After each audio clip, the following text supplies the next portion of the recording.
பழனி தண்டபாணி சுவாமிகள் மடத்திற்குச் சொந்தமான 100 கோடி நில மோசடி தொடர்பாக சிபிசிஐடி காவல்துறை கண்காணிப்பாளர் விசாரணை.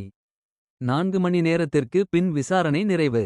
திண்டுக்கல் மாவட்டம் பழனி அருள்மிகு தண்டபாணி சுவாமிகள் மடத்திற்குச் சொந்தமான 100 கோடி ரூபாய் மதிப்புள்ள நிலத்தை நீதிமன்ற உத்தரவுகளை மீறி போலி ஆவணங்கள் மூலம் வெறும் 2 கோடிக்கு மோசடியாக பதிவு செய்யப்பட்டுள்ளது. இந்த விவகாரம் தமிழகம் முழுவதும் பெரும் பரபரப்பை ஏற்படுத்தியுள்ளது. இதுகுறித்து பழனி கோயில் நிலங்கள் பிரிவு கண்காணிப்பாளர் முருகானந்தம் அளித்த புகாரின் பேரில் பழனி அடிவாரம் போலீசார் புதிய குற்றவியல் சட்டத்தின் கீழ் சார்பதிவாளர் ஜஸ்டின் மணிகண்டன், போலி டிரஸ்ட் பிரமுகர் முருகதாஸ் உள்ளிட்ட 4 பேர் மீது கூட்டுச்சதி, மோசடி உள்ளிட்ட 5 பிரிவுகளின் கீழ் வழக்கு பதிவு செய்திருந்தனர். தமிழகத்தில் தற்போது பூதாகரமாக கிளம்பிய இவ்வழக்கினை சிபிசிஐடிக்கு மாற்றி தமிழக அரசு 15ஆம் தேதி உத்தரவு பிறப்பித்தது.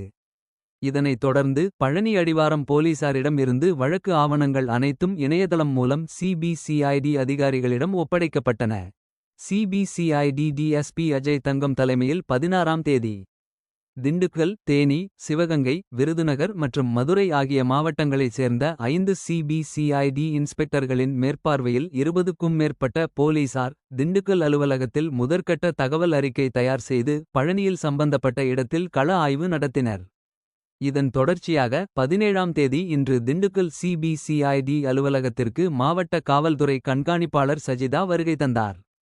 நில மோசடி தொடர்பாக புகார் கொடுத்த பழனி கோயில் நிலங்கள் பிரிவு கண்காணிப்பாளர் முருகானந்தம், அறநிலையத்துறை ஆய்வாளர் சிவனேசன், கோயில் செயல் அலுவலர் கணபதி, ஓய்வு பெற்ற தாசில்தார் மாரியப்பன், ஓய்வு பெற்ற கிராம நிர்வாக அலுவலர் சின்னச்சாமி ஆகியோரிடம் காலை 10 மணி முதல் மதியம் 2 மணி வரை விசாரணை மேற்கொண்டாள்.